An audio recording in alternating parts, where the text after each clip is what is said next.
Exercise question है unit 3 के class 11th unit 3 classification of element and periodicity in their property. Question number 16 exercise question. Among the second period element the actual ionization energy are in the order lithium less than boron, फिर beryllium, फिर carbon, oxygen, nitrogen, fluorine, neon. Explain भाई beryllium has higher delta HI than B, boron. Oxygen has lower enthalpy of ionization than nitrogen and fluorine. तो first है the ionization enthalpy among other things depends upon the type of the electrons to be removed from the same principal cell. In case of beryllium it is 1s2 2s2 in the outermost electron is present in 2s orbital while in boron 1s2 2s2 2p1 is present in 2p orbital. Since 2s electrons are more strongly attracted by the nucleus, 2s जो electrons हैं वो ज़्यादा nucleus के पास में है, ज़्यादा attracted है then 2p electrons. Therefore lesser amount of energy is required to knock out a 2p electron than a 2s electron. तो 2p इलेक्ट्रॉन में से इलेक्ट्रॉन्स को निकालने में लेसर एनर्जी लगेगी. Consequently enthalpy of ionization of beryllium is higher than that of boron. Second क्या कहता है the electronic configuration of nitrogen 1s2 2s2 2px1 2py1 2pz1 in which 2p orbitals are exactly half filled is more stable than the electronic configuration of oxygen 1s2 2s2 2px2 2py1 2pz1. तो जो nitrogen है उसमें की जो electronic configuration है वो exactly half field है क्योंकि सभी p के अंदर एक एक इलेक्ट्रॉन है. सिमेट्रिकल डिस्ट्रीब्यूशन है but in the oxygen it is not symmetrical distribution. p के अंदर दो हैं बाकी में एक एक हैं. In which the 2p orbital are neither exactly half filled nor completely filled. Therefore, it is difficult to remove an electron from nitrogen. इसी कारण नाइट्रोजन से इलेक्ट्रॉन निकालना डिफ़िकल्ट होगा than from oxygen. As a result enthalpy of ionization of nitrogen is higher than that of oxygen. इसी कारण enthalpy of ionization nitrogen की oxygen से ज़्यादा होगी स्टेबल इलेक्ट्रॉनिक कॉन्फ़िगरेशन के कारण, हाफ फील्ड के कारण. Further the electronic configuration of fluorine की यदि हम देखें तो 1s2 2s2 2px2 2py2 और 2pz1 because of higher nuclear charge. जो फ्लोरीन का जो न्यूक्लियर चार्ज होता है +9, the first ionization enthalpy of fluorine is higher than that of oxygen. Oxygen के मुकाबला ज़्यादा हायर है फ्लोरीन की. Further the effect of increase nuclear charge outweigh that effect of stability due to exactly half filled orbitals. तो ज़्यादा nuclear charge होने के कारण इसमें स्टेबिलिटी बढ़ेगी. Therefore enthalpy of ionization of nitrogen और oxygen are lower than that of fluorine. इसके कारण नाइट्रोजन और ऑक्सीजन की फ्लोरीन से कम होती है. Question number 17.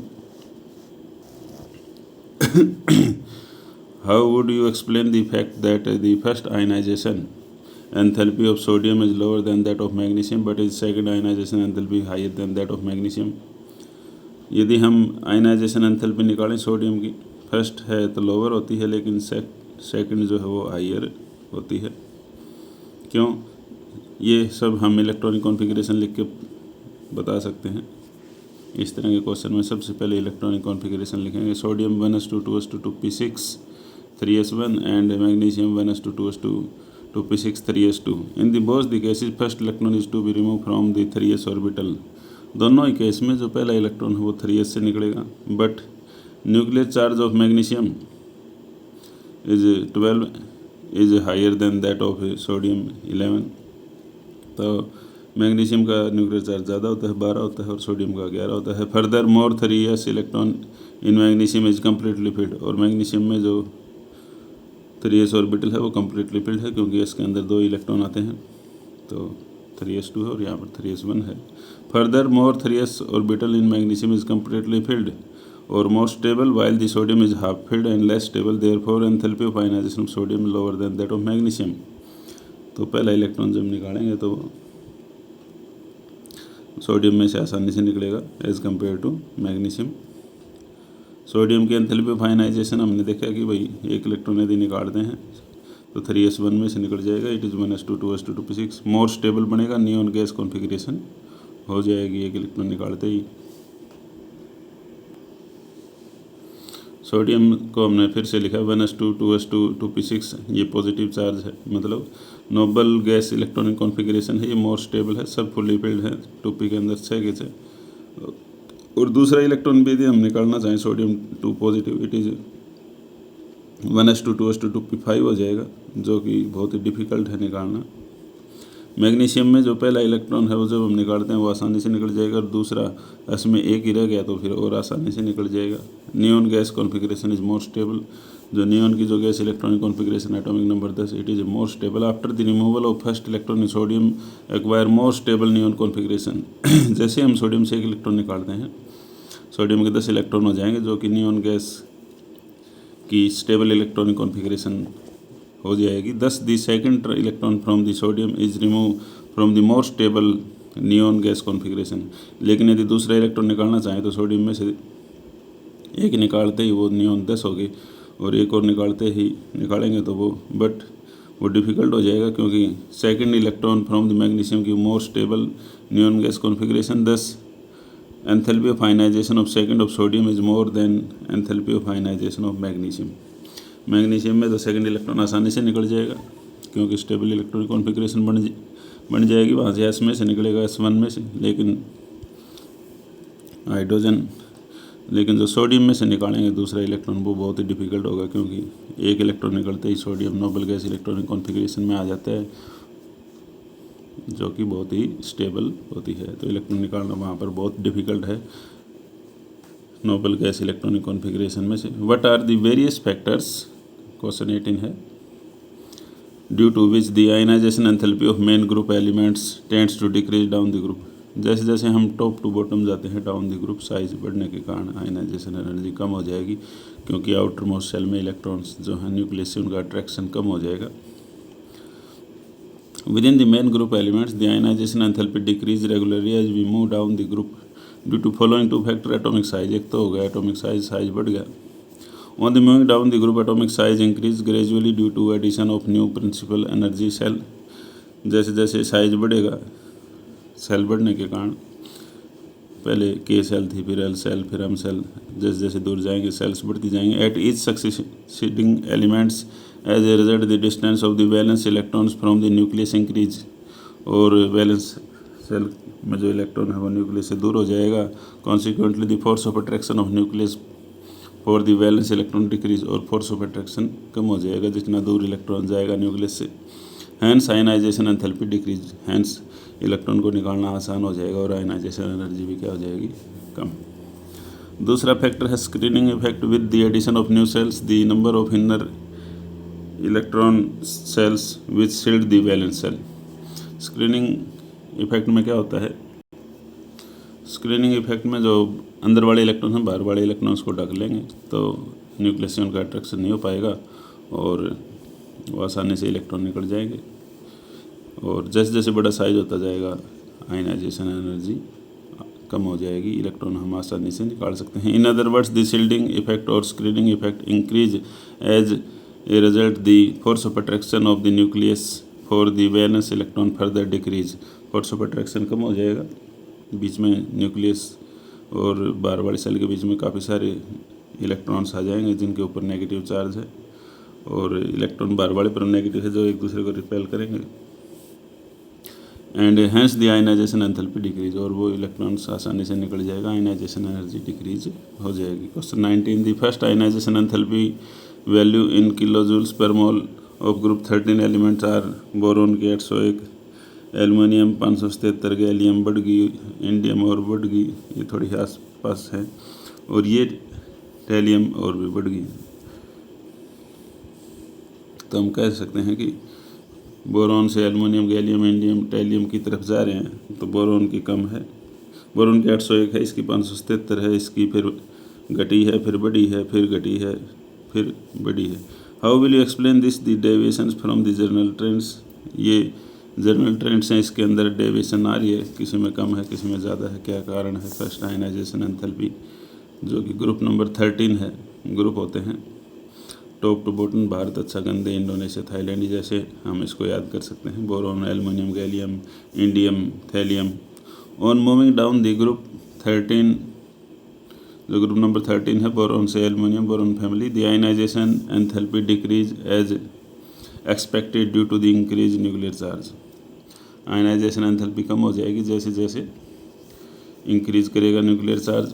However ionization enthalpy, first ionization enthalpy of gallium is only slightly higher 2 kilojoule per mole than that of aluminium. Aluminium से 579 सिर्फ 2 ही ज़्यादा है 77 से। While that of thallium it is much higher than that of aluminum, gallium and indium. These deviations can be explained as follow. लेकिन यहाँ पर इनकी जो वैल्यू है, ये तो 2 ही ज़्यादा थी, फिर ये यहाँ पर और भी ज़्यादा होगी। इसका क्या रीज़न है? As follow immediately after the S block elements, while gallium and indium follow after the D block elements. Gallium और जो इंडियम है वो D block एलिमेंट के बाद में आते हैं। Thallium after D and F block elements, जो थैलियम है D और F ब्लॉक एलिमेंट्स में आते हैं उसके बाद। Since D and F electron shield the valence electron from the nucleus less effectively than S and P।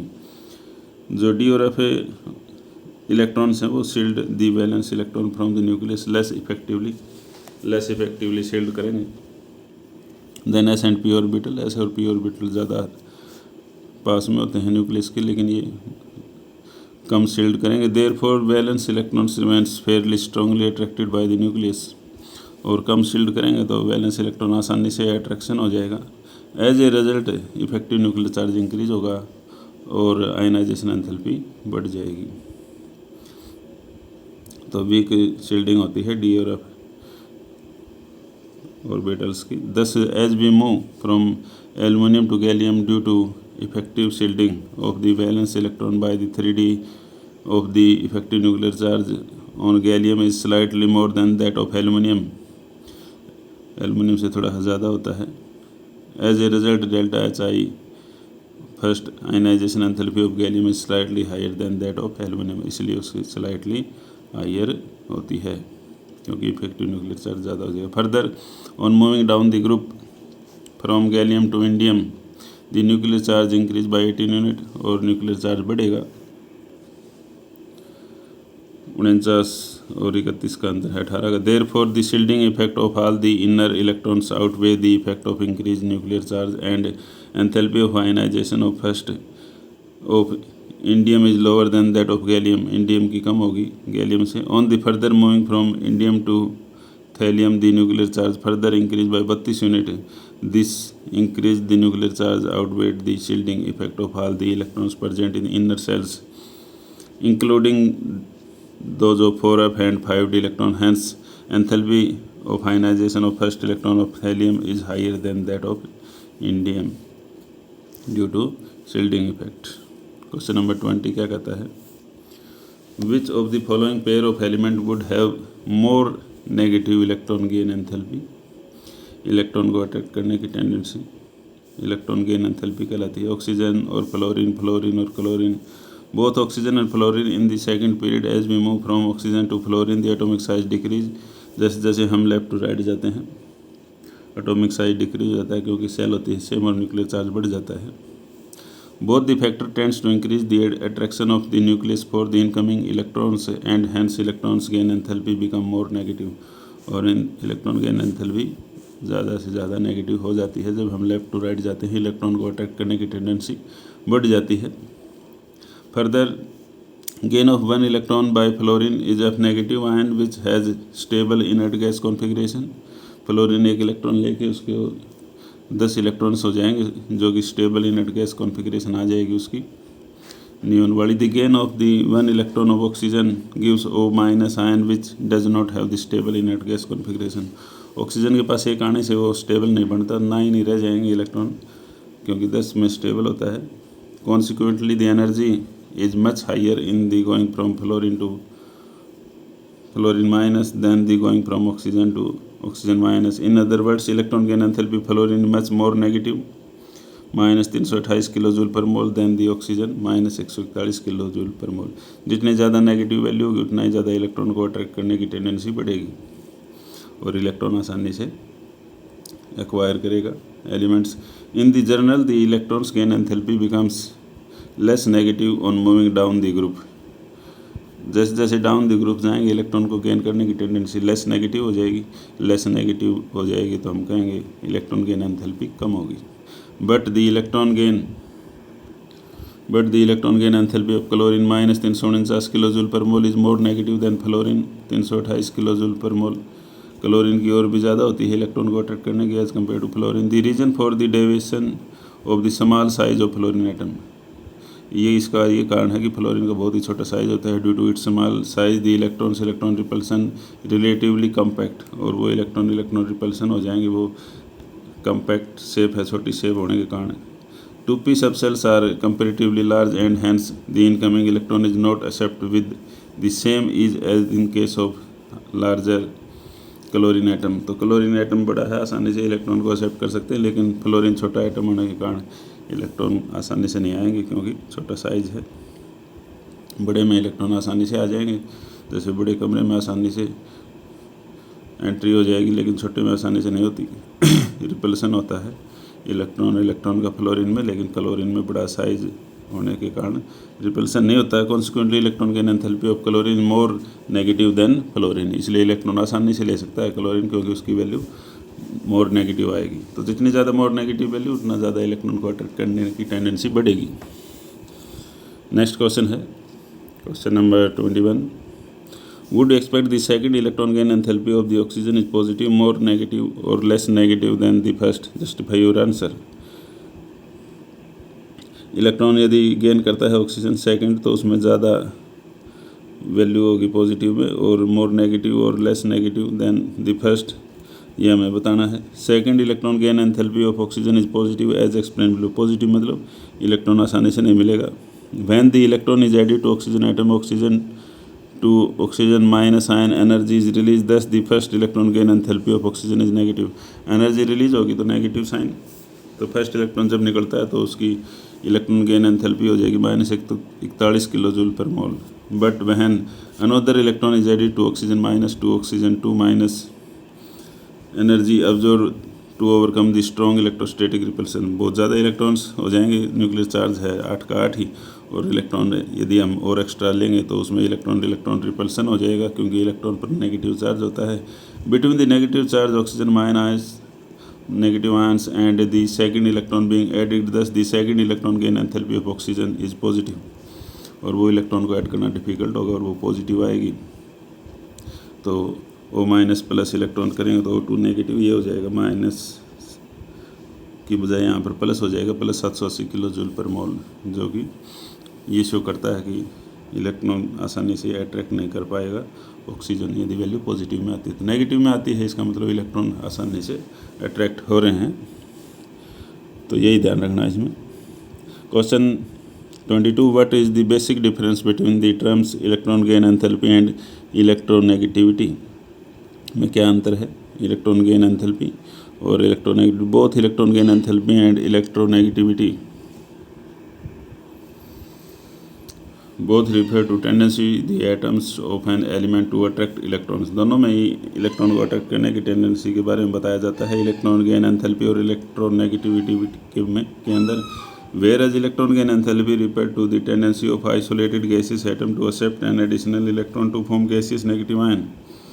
Electronegativity की बजाय इलेक्ट्रॉन गेन एंथैल्पी में जो एटम एक्सेप्ट करता है वो आइसोलेटेड गैसियस एटम होता है। एंड इलेक्ट्रोनेगेटिविटी जो होती है वो रिफर करती है tendency of atom of an element to attract the shared pair of electron towards the in its covalent bond. लेकिन इलेक्ट्रोनेगेटिविटी जो होती है इलेक्ट्रॉन का अट्रैक्शन कोवेलेंट बॉन्ड के अंदर होता है, शेयर्ड पेयर ऑफ इलेक्ट्रॉन्स का अट्रैक्शन होता है। लेकिन इलेक्ट्रोनेगेटिविटी में इलेक्ट्रॉन्स का अट्रैक्शन आइसोलेटेड गैसियस एटम के अंदर होता है। क्वेश्चन 23 क्या कहता है, how would you react to the statement that the electronegativity of nitrogen on Pauling scale is 3.0 in all the nitrogen compounds। तो ये बताना है कि ये जो स्टेटमेंट है, how would you react to statement that electronegative nitrogen की जो 3 वैल्यू होती है इन ऑल दी कंपाउंड्स, इसके बारे में बताओ। नाइट्रोजन की जो इलेक्ट्रोनेगेटिविटी Pauling स्केल के ऊपर 3.0 होती है। Electronegativity of any given atom is not constant, किसी भी एटम की जो इलेक्ट्रोनेगेटिविटी है वो कांस्टेंट नहीं है। Therefore the statement of the electronegativity of nitrogen on Pauling scale 3.0 in all the nitrogen compound is wrong. तो सभी नाइट्रोजन कंपाउंड के लिए ये रॉन्ग हो जाएगी। Actually electronegativity very with the state hybridization and the oxidation state of the element. Electronegativity जो very करती है हाइब्रिडाइजेशन के ऊपर और ऑक्सीडेशन स्टेट ऑफ एलिमेंट के ऊपर। Electronegativity increase as the percentage of s character of the hybrid orbital increase. जितना s character बढ़ेगा उतना ही इलेक्ट्रोनेगेटिविटी बढ़ेगी। और the oxidation state of the element increase, या ऑक्सीडेशन स्टेट बढ़े।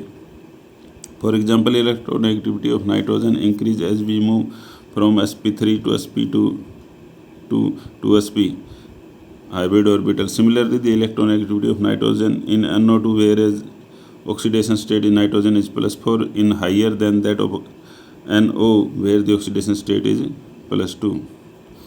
तो ऑक्सीडेशन स्टेट के हिसाब से भी इलेक्ट्रोनेगेटिविटी का डिफरेंस देखते हैं और उनकी हाइब्रिडाइजेशन के हिसाब से भी। Question number 24, describe the theory of associations with the radius of an atom as it gain the electron और लॉस द इलेक्ट्रॉन्स। रेडियस के बारे में बताना है, जब इलेक्ट्रॉन गेन करे तो क्या होगा और लूज करे तो क्या होगा उसकी रेडियस के ऊपर। गेन जब इलेक्ट्रॉन करता है कोई atom, when a neutral atom gain 1 electron to form anion, और एनायन जो बनता है तो उसकी रेडियस इंक्रीज होती है। हमने पीछे भी पढ़ा था क्लोरीन के केस में। The reason being that the reason क्या होगा, the number of electron in the anion increase with while its nuclear charge remain the same as the parent atom। Electrons तो बढ़ जाएंगे लेकिन न्यूक्लियर चार्ज सेम रहता है जब कोई एटम इलेक्ट्रॉन को एक्सेप्ट करता है। Since the same nuclear charge now attract the greater number of electron, nuclear charge तो सेम रहेगा लेकिन इलेक्ट्रॉन की संख्या बढ़ जाएगी। Therefore force of attraction of nuclear on the electrons all the shells decrease, और अट्रैक्शन फिर कम हो जाएगा, इलेक्ट्रॉन ज़्यादा हो जाएंगे तो चार्ज तो वही रहता है, चार्ज पॉजिटिव चार्ज होता है, electron negative, that is effective nuclear charge decrease, और इफेक्टिव न्यूक्लियर चार्ज हो जाएगा कम। And hence the electron cloud expand, और इलेक्ट्रॉन क्लाउड क्या हो जाएगी, फैल जाएगी अट्रैक्शन कम होने के कारण। In other words the distance between the centre of the nucleus and the last shell that contain electron thereby increase the ionic radius, और आयनिक रेडियस बढ़ जाएगी जैसे कि क्लोरीन की दिखा रखी है। 1 इलेक्ट्रॉन लेने से 17 से 18 हो गए, लेकिन न्यूक्लियर चार्ज तो 17 का 17 ही रहा। ये था 99 पिकोमीटर, और जैसे ही माइनस चार्ज आया ये हो गया 181 पिकोमीटर, साइज बढ़ गया। उसके बाद में है लॉस ऑफ इलेक्ट्रॉन, यदि इलेक्ट्रॉन निकल जाएं जैसे कि सोडियम में से निकले थे और साइज क्या हो गया था, छोटा। When the neutral atoms loss an 1 electron to form a cation its atomic radius decrease. Electron कम हो जाएंगे, न्यूक्लियर चार्ज ज़्यादा हो जाएगा और इलेक्ट्रॉन को आसानी से खींचेगा न्यूक्लियस, तो साइज क्या हो जाएगा, छोटा। The reason being that the number of electrons in the cation decrease while the number nuclear charge remain the same. Electron कम हो जाएंगे लेकिन न्यूक्लियर चार्ज तो वही रहेगा सेम पेरेंट एटम का। Since the same nuclear charge now attract lesser number of electrons, therefore the force of attraction of nucleus on the electron all the shell increase. इसलिए कम इलेक्ट्रॉन हो गए, nuclear charge वही है तो आसानी से खींचेगा इलेक्ट्रॉन को, न्यूक्लियस इलेक्ट्रॉन्स को, तो इफेक्टिव न्यूक्लियर चार्ज बढ़ जाएगा। And hence size of cation decrease, और साइज जो है कैटायन का वो डिक्रीज हो जाएगा। सोडियम केस में दिखा रखा है, पहले तो 11 न्यूक्लियर चार्ज था और 11 इलेक्ट्रॉन थे, जैसे ही 1 इलेक्ट्रॉन कम हुआ तो 10 इलेक्ट्रॉन रह गए, न्यूक्लियर चार्ज 11 ही रहा, तो इलेक्ट्रॉन आसानी से खींच लेगा। पहले 186 पिकोमीटर थी, बाद में होगा 95 पिकोमीटर, साइज क्या होगा, छोटा कैटायन का। 25 question, would you expect the first ionization enthalpy of 2 isotope of the same element to be same और different, justify your answer. Ionization enthalpy के बारे में बताना है कि यदि फर्स्ट इलेक्ट्रॉन निकालें तो आइसोटॉप्स के केस में क्या होगा। Ionization enthalpy among other things depends upon the electronic configuration, number of electrons and the nuclear charge, number of protons. Ionization enthalpy depend करती है भाई कितने इलेक्ट्रॉन है और न्यूक्लियर पे कितना चार्ज है। Since the isotope of an element have the same electronic configuration, isotopes में सेम इलेक्ट्रॉनिक कॉन्फिगरेशन होता है, सेम न्यूक्लियर चार्ज होता है, they expect have the same ionization enthalpy, और आयनाइजेशन एंथैल्पी भी सेम ही होती है। Question number 26, what are the major difference between metals and non metals. Metal और नॉन मेटल में अंतर क्या है। Element with have strong tendency to loose electrons to form cation are called metals. जो इलेक्ट्रॉन को लूज करते हैं वो मेटल हैं, जैसे कि सोडियम एक इलेक्ट्रॉन आसानी से देता है तो वो मेटल है। While those of which have the strong tendency to accept electron to form cation are called non metal. लेकिन जो इलेक्ट्रॉन जो अट्रैक्ट करते हैं, जैसे कि क्लोरीन ने इलेक्ट्रॉन लिया वो नॉन मेटल है, जो इलेक्ट्रॉन लेंगे वो नॉन मेटल, जो देंगे वो metal. 10 metals are strong reducing agent. Metal जो होते हैं वो स्ट्रॉन्ग रिड्यूसिंग एजेंट होते हैं, अपने इलेक्ट्रॉन दे देते हैं दूसरों को और खुद ऑक्सीडाइज हो जाते हैं, दूसरों को रिड्यूस कर देते हैं। Hence they have low ionization enthalpy, तो इनकी आयनाइजेशन एंथैल्पी क्या होती है, लो होती है। Have less negative electron gain enthalpy, और लेस होती है इनकी इलेक्ट्रॉन गेन एंथैल्पी। लो इलेक्ट्रोनेगेटिविटी, और लो इलेक्ट्रोनेगेटिविटी होती है। Form basic oxide and ionic compound, और बेसिक ऑक्साइड बनाते हैं और आयनिक कंपाउंड बनाते हैं, जैसे कि NaCl। So non metals on the other hand are strong oxidizing agent. Strong oxidizing होते हैं, दूसरों को ऑक्सीडाइज करते हैं कि खुद रिड्यूस हो जाएंगे। जैसे क्लोरीन ने एक इलेक्ट्रॉन लिया खुद तो रिड्यूस हो गया, माइनस चार्ज आ गया और उसने सोडियम को ऑक्सीडाइज कर दिया, अन्य positive. They are high ionization enthalpy, ionization enthalpy इनकी हाई होती है। High negative electron gain enthalpy होती है, इलेक्ट्रॉन को आसानी से गेन करते हैं। हाई इलेक्ट्रोनेगेटिविटी होती है, इलेक्ट्रॉन को अट्रैक्ट करते हैं। फॉर्म एसिडिक ऑक्साइड, और एसिडिक ऑक्साइड बनाते हैं, और कोवलेंट कंपाउंड भी बनाते हैं। क्वेश्चन नंबर 27 क्या कहता है, use the periodic table to answer the following question. Identify the an element with 5 electron in outer most shell. बाहर वाली सेल में 5 इलेक्ट्रॉन है। Identify element would have tendency to lose 2 electrons, किसी element की tendency होती है 2 electron को छोड़ने की। Identify the element that would tends to gain 2 electron, किसी की टेंडेंसी है 2 इलेक्ट्रॉन लेने की। Identify the group having metal, non metals, liquid as well as gas at room temperature. हमने वो बताना है कि भाई कोई रूम टेम्परेचर के ऊपर मेटल भी है, नॉन मेटल भी है, लिक्विड भी है, गैस भी है। A general electronic configuration of the element having the 5 electron outer most shell is NS2 this electronic configuration characterize the element in group number 17। Group number 17 में सबके पास बाहर वाले सेल में 5 इलेक्ट्रॉन होते हैं, जैसे कि क्लोरीन। एलोजेंस जो होते हैं वो उनके बाहर वाले सेल में 5 इलेक्ट्रॉन होते हैं, जैसे कि fluorine, chlorine, bromine, iodine, एस्टेटिन etcetera. The element which have tendency to lose 2 electrons, they must have 2 electrons in valence cell, therefore their general electronic configuration NS2। बाहर वाले सेल में 2 इलेक्ट्रॉन होंगे। दिस इलेक्ट्रॉनिक कॉन्फिगरेशन ग्रुप 2 में होते हैं, सब के सब बाहर वाले सेल में 2 इलेक्ट्रॉन होते हैं। Beryllium, magnesium, calcium, strontium, barium, बैंगन महंगे, करेले सस्ते, भिंडी, रद्दी, रेडियम, ऐसे याद कर सकते हैं। The element which have a tendency to accept 2 electrons must have 6 electron in the valence cell, therefore their general electronic configuration is NS2 इसमें कहता है कि 2 इलेक्ट्रॉन लेने की टेंडेंसी है। This electronic configuration characteristics of the group number 16 their example oxygen and sulphur. Oxygen और sulphur की tendency होती है 2 इलेक्ट्रॉन लेने की। फिर है डी भाग, क्या कहता है, metal which is liquid at room temperature is mercury. Room temperature पे जो मेटल है वो लिक्विड है, वो मरकरी है। रूम टेम्परेचर पे लिक्विड स्टेट में होता है mercury. It is transition metal and belongs to group number 12, और ये ट्रांजिशन मेटल है, ग्रुप नंबर 12 में होता है। Non metal which is gas at room temperature is hydrogen. Hydrogen जो है कि वो एक गैस है और नॉन मेटल है, और वो रूम टेम्परेचर पे गैस होती है। और नाइट्रोजन जो ग्रुप नंबर 15 में होती है, ऑक्सीजन जो ग्रुप नंबर 16 में होती है, फ्लोरीन, क्लोरीन ग्रुप नंबर 17 में होती है, और जो इनर्ट जो गैसेज होती हैं वो ग्रुप नंबर 18 में होती हैं। A non metal which is a liquid at room temperature is bromine, group number 17। एक नॉन मेटल है जो कि लिक्विड होता है, रूम टेम्परेचर है, उसका नाम क्या है, ब्रोमीन, ग्रुप नंबर 17 के अंदर होता है। क्वेश्चन नंबर 28 क्या कहता है, the increasing order of reactivity among the group 1 element lithium, sodium, potassium, rubidium, caesium whereas that of the group 17 fluorine chlorine bromine iodine. Group number first में तो reactivity top to bottom बढ़ती है, लेकिन group number 17 में जो reactivity है top to bottom घटती है। क्या कारण है इसका? तो हम तो यही बताएंगे कि भाई नीचे से ऊपर जाएंगे इलेक्ट्रॉन आसानी से एक एक लूज हो जाएगा, लेकिन इसमें फ्लोरीन क्लोरीन ब्रोमीन में इलेक्ट्रॉन को अट्रैक्ट करने की टेंडेंसी ज़्यादा होगी जैसे ही छोटा साइज होगा।